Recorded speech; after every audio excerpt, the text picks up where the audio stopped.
وكيع قال قال أبو بكر حدثنا وكيع عن زكريا بن إسحاق قال حدثني يحيى بن عبد الله بن صيفي عن أبي معبد عن ابن عباس عن معاذ بن جبل رضي الله عنهم قال أبو بكر وربما قال وكيع عن ابن عباس أن معاذ رضي الله عنه قال بعثني رسول الله صلى الله عليه وسلم فقال إنك تأتي قوما من أهل الكتاب فادعوهم إلى شهادة أن لا إله إلا الله باب الدعاء إلى الشهادتين وشرائع الإسلام মানুষদেরকে শাহাদাতাইন আল্লাহ পাকের একত্ববাদ রাসূলের রিসালাত এই দুইটা হলো শাহাদাতাইন জাহালাতের যুগে জাহালাত থেকে মানুষদেরকে এই দুটো জিনিসের দিকে আহ্বান করা ও শরাইউল ইসলাম এবং ইসলামের অন্যান্য যে সমস্ত শাখা আছে সে সমস্ত বিষয়ের দিকে মানুষদেরকে আহ্বান করার কি পদ্ধতি ছিল রাসূলের যুগে এখানে তার বর্ণনা হযরত আব্দুল্লাহ ইবনে আব্বাস রাদিয়াল্লাহু তাআলা আনহুমা থেকে রওয়ায়াত আন্না মুআয রাদিয়াল্লাহু আনহু قال بعثني رسول الله صلى الله عليه وسلم হযরত মুআয রাদিয়াল্লাহু তাআলা আনহু বলেন আমাকে নবীজি প্রেরণ করলেন কি জন্য প্রেরণ করলেন দুইটা বর্ণনা আসছে একটা হলো কাজী বিচারক হিসেবে বিচারকের দায়িত্ব দিয়ে প্রেরণ করলেন কিসের দায়িত্ব আর একটা হলো যাকাত উসুল করার জন্য প্রেরণ করলেন তো হযরতে মুআয বলেন আমাকে নবীজি প্রেরণ করলেন কুযাতের জিম্মাদারি দিয়ে ফাকালা এবং যেতে সময় নবীজি আমাকে কিছু নসিহত কিছু উপদেশ দিয়ে দিলেন কথা বুঝে নেই কিভাবে চলতে হবে কিভাবে দায়িত্ব পালন করতে হবে উপদেশ দিলেন তার ভিতরে একটা ছিল হলো ইন্নাকা তাতি কওমান মিন আহলিল কিতাব তুমি যাদের কাছে যাইতেছো তারা মূর্খ মানুষ নয় তারা শিক্ষিত আহলে কিতাব বলতে ইহুদি আর নাসারা এই সময়ের ভিতরে দুই কিতাবের অনুসারী ছিল মুসা আলাইহিস সালাম ঈসা আলাইহিস সালামের কিতাবের অনুসারী তো এই ইহুদি নাসারা এদের কাছে কিতাবী ইলম আছে আসমানি কিতাবের ইলম আছে এরা সকলেই আল্লাহ পাককে মানে কিন্তু শরীক করে আল্লাহ পাকের সাথে কি করে শরীক সাব্যস্ত করে রাসূলের রিসালাতকে অস্বীকার করে হ্যাঁ অথচ তাদের কিতাবের দাবি ছিল রাসূলের রিসালাতকে মেনে নেওয়া তো এমন একটা জাননেওয়ালা কওমের কাছে তুমি যাচ্ছ ফাদউহুম ইলা শাহাদাতি আল্লা ইলাহা ইল্লাল্লাহ ওয়া আন্নী রাসূলুল্লাহ আগে তাদেরকে যেই দাওয়াতটা দিবা সেটা হলো এই আল্লাহ রাব্বুল আলামিন ছাড়া কোনো ইলাহ নাই এই কথার সাক্ষ্য দেওয়া এবং আমি আল্লাহ পাকের রাসূল এটার সাক্ষ্য প্রদান করা এই দুইটা জিনিসের দিকে তাদেরকে আগে আহ্বান করবা আল্লাহ পাকের প্রতি বিশ্বাস তাদের ছিল এটা রাসূলও জানতেন কিন্তু শুধু আল্লাহ পাকের প্রতি বিশ্বাস স্থাপন করা তো ঈমান না কথা বোঝে নেই ঈমানের বৃহৎ যে অংশগুলি আছে এর সব কয়টির উপরেই সমানভাবে বিশ্বাস রাখার নামই হলো পূর্ণাঙ্গ ঈমান তার ভিতরে রিসালাতের স্তর দ্বিতীয় নম্বরে কিন্তু তারা এটাকে মানত না এজন্য বললেন যে আগে তাদেরকে বলবা শাহাদাতাইন অর্থাৎ আল্লাহ পাকের একত্ববাদের স্বীকারোক্তি আমি আল্লাহ পাকের রাসূল এই কথা মেনে নিতে এটা যদি তারা মেনে নেয় ফাইনহুম আতাউ লিযালিকা তারা যদি তোমার এই কথার অনুগত হয় এটাকে যদি মেনে নেয় ফাআলিমহুম তাহলে বোঝা গেল তারা মুমিন তারা কি মুমিন তখন তুমি তাদেরকে জানিয়ে দিবে আন্নাল্লাহ ইফতারাজা আলাইহিম আল্লাহ রাব্বুল আলামিন তাদের উপরে ফরজ করেছেন খামসু সালাওয়াতিন ফিল ইয়াউমি ওয়াল লাইলাতি ফি কুল্লি ইয়াউমিন ওয়া লাইলাতিন প্রত্যেক দিনে রাতে 5 ওয়াক্তের নামাজ আল্লাহ রাব্বুল আলামিন তাদের জন্য ফরজ করেছেন। কথা বুঝে নাই? যদি শাহাদাতাইনের স্বীকারোক্তি না দেয় তাহলে তো আমল নাই। আমলের গ্রহণযোগ্যতা, আমলের মূল্যায়ন, এটা ঈমানের প্রথম স্তর শাহাদাতাইনকে মেনে নেওয়ার পরে। তখন তাদেরকে বলবে যে 5 ওয়াক্তের নামাজ দিনে রাত্রে আল্লাহ রাব্বুল আলামিন এটাকে ফরজ করেছেন। তো এটা তো ইহুদি নাসারাদের দিনের ভিতরে 5 ওয়াক্ত নামাজ ছিল না। নামাজ ছিল কিন্তু কি ছিল না? 5 ওয়াক্ত ছিল না। আমরা যেই পদ্ধতিতে আদায় করি এই পদ্ধতি ছিল না। ফাইনহুম আতাউ লিযালিকা, তারা যদি এটাও মেনে নেয়, ফাআলিমহুম, তখন তাদেরকে তুমি দাওয়াত দিবে, জানাই দিবে, আন্নাল্লাহা ইফতারাজা আলাইহিম সাদাকা, আল্লাহ রাব্বুল আলামিন তাদের উপরে সদকাকে ফরজ করেছেন। এখানে সদকার দ্বারা উদ্দেশ্য হলো যাকাত। সদকার দ্বারা উদ্দেশ্য কি? আল্লাহ রাব্বুল আলামিন সদকাকে তাদের জন্য কি করেছেন? ফরজ করেছেন। তুখাযু মিন আগনিয়াইহিম, এটা গ্রহণ করা হবে তাদের ভিতরের ধনী ব্যক্তিদের থেকে। আর নিয়ে কি করা হবে? নেতাদের পকেট ভরবে না, নেতাদের বাড়ি গাড়ি হবে না, বরং ফাতুরাদ্দু ফি ফুকারাইহিম, এটা কি করবে? এটা আবার বন্টন করবে, ফিরিয়ে দিবে তাদের সমাজে যারা নিঃস্ব, অসহায়, দরিদ্র, অভাবী তাদের মাঝে। অর্থাৎ এটা তাদেরকে বলে দিতে হবে যে এটা নিয়ে রাষ্ট্রপ্রধানরা নিজেরা খাবে না, বরং তোমাদের সমাজের যারা অসহায় দরিদ্র মানুষ আছে এটা তাদের ভিতরে বন্টন করতে হবে। ফাইনহুম আতাউ লিযালিকা, এই স্তরটাও যদি তারা মেনে নেয় তাহলে তোমার নিজেকে অন্যায় থেকে বাঁচতে হবে। শাহাদাতাইন মেনে নিল, নামাজকে মেনে নিল, যাকাতকে মেনে নিল। ফাইয়াকা ওয়া কারাইমা আমওয়ালিহিম, যদি এগুলি মেনে নেয় তাহলে তুমি যে যাকাতের মাল উসুল করবে তাদের সম্পদের উত্তম মালগুলিকে বেছে বেছে নেওয়া থেকে বেঁচে থাকবে।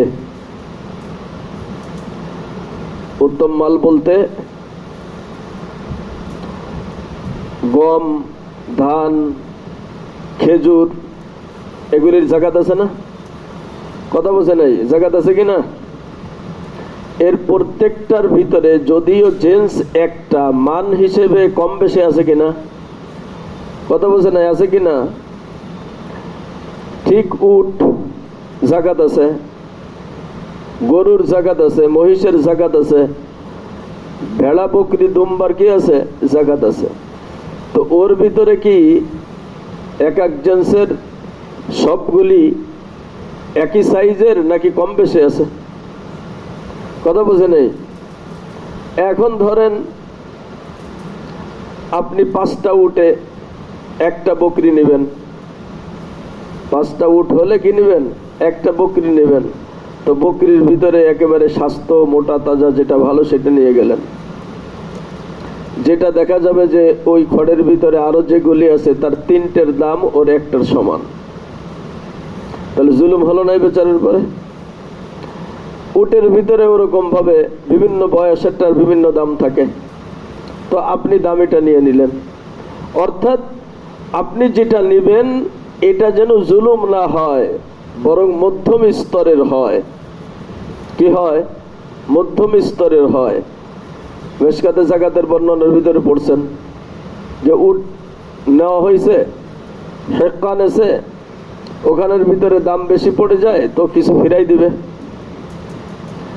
অথবা যাজা নিবে কিন্তু এটা বেশি চলে, এটা কম হয়ে যায় বাইতুল মালে, তখন সে ওর সাথে আর 10 টাকা দিয়ে দিবে। ভাই বুঝে আসছে বিষয়টা? এরকম ইনসাফ কায়েম করে তুমি যাকাতের মালকে উসুল করবে। এটার দ্বারা বোঝা আসে যে ওনাকে যাকাত উসুল করার জন্যই মূলত জিম্মাদারি দিয়েছিলেন। বাকি যাকাত দিতে হলে আগের ওই সুরতগুলি থাকতে হবে, এই জন্য এটার কথা বলছেন শাহাদাতাইন। ভাই বুঝে আসছে বিষয়টা? ইকামতে সালাত, এরপরে হলো যাকাত। আর কারোর কারোর মত হলো যে না, উনি গিয়েছিলেনই কাজী, কোজাতের জিম্মাদারি আদায়ের জন্য। তো কাজী যিনি হন, বিচারক যিনি হন, ওনার সর্ববিষয় খেয়াল রাখার জিম্মাদারি থাকে। এজন্য এই বিষয়গুলিকে আগে খেয়াল করবে। তো যখন যাকাতের মালকে উসুল করবে তাদের উত্তম মালগুলি বেছে বেছে নেওয়া থেকে ফাইয়াকা, বেঁচে থাকো। ওয়াত্তাকি দাওয়াতাল মাজলুম, মাজলুমের বদদুয়া থেকে বেঁচে থাকো। তার মানে কি, একজন গরিব মানুষ চাষাবাদ করে দুই একটা পশুকে খুব মোটা তাজা করছে, আপনি সে মোটা তাজাটা নিয়ে আসলেন, কষ্ট পাবে না? কঠিন আঘাত পাবে সে। ইনসাফের সাথে যদি আনো তাহলে সে আঘাত পাইলেও এটাতে তোমার ক্ষতি হবে না, যেহেতু তুমি জুলুম করো নাই। কিন্তু যদি জুলুমের মাল হয় তাহলে তার বদদুয়া তো সাথে সাথে কবুল হয়ে যাবে। হিজাব আছে নাকি জালেমের মাজলুমের মাঝে আর তার বদদুয়ার মাঝে, আল্লাহ পাকের মাঝে কোনো হিজাব আছে? কোনো পর্দা নাই, কোনো আড়াল নাই। আল্লাহ পাক এটাকে কবুল করে নেন সাথে সাথে। তো তোমরা এই যাকাতের মালকে উসুল করার ক্ষেত্রে ওয়াত্তাকি দাওয়াতাল মাজলুম ফাইন্নাহু লাইসা বাইনাহা ওয়া বাইনাল্লাহি হিজাবুন। কেন? মাজলুমের বদদুয়া আর আল্লাহ রাব্বুল আলামিনের কবুলিয়তের দরজার মাঝে কোনো পর্দা নাই। কি নাই? কোনো পর্দা নাই। এখানের ভিতরে মূলত ইমাম মুসলিম যেটা দেখানোর জন্য এনেছেন সেটা হলো যে দ্বীনের দিকে ডাকার, আহ্বান করার প্রথম স্তর হলো শাহাদাতাইন। প্রথম স্তর কি? শাহাদাতাইন। কোন ব্যক্তি যদি শাহাদাতাইনকে মেনে নেয় তাহলে পরের আমলগুলি তারপরে ওয়াজিব হয়ে যায়। এটা মেনে নেওয়াও তার জন্য সহজ হয়। আর যদি শাহাদাতাইনকেই স্বীকার না করে, সে যুগের ভিতরে শাহাদাতাইনটা স্বীকার করাটাই ছিল কঠিন, যেহেতু তারা এই অনেক রবের ইবাদতের ভিতরে জীবন কাটাইছে। এজন্য এক আল্লাহকে রব হিসেবে মেনে নেওয়া এটা তাদের জন্য কঠিন ছিল। তো এই প্রথম স্তরটাই প্রথমে রেখে তাদেরকে আহ্বান করা, এটা যদি মেনে নেয় তাহলে সেটার জন্য পরবর্তী স্তরগুলি সহজ হয়ে যাবে তাদের জন্য। আর যদি এটাকে মেনে না নেয় তাহলে তো পরবর্তী স্তরের প্রশ্নই নাই। তখন তাদের বিরুদ্ধে জেহাদের ঘোষণা, তাদের জন্য তখন কিসের? জেহাদের ঘোষণা। হাদিস তো মাদানী হাদিস, বোঝেন নাই? মাদানী জিন্দেগির হাদিস। তো ওই সময়ের ভিতরে এই কালিমার দাওয়াত দিতে হবে। সেটাকে যদি গ্রহণ না করে তাহলে জিজিয়া ট্যাক্স দিয়ে থাকতে হবে, ইসলামের বর্ষতা স্বীকার করে। সেটা যদি না মানে তখন তাদের সাথে জিহাদ করতে হবে। জি চলেন।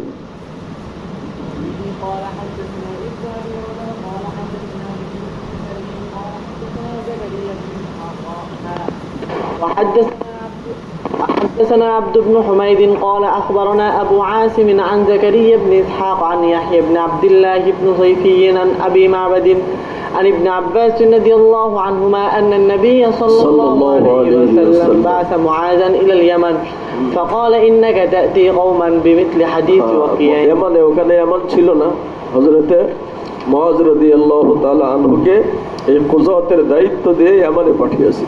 জি চলেন।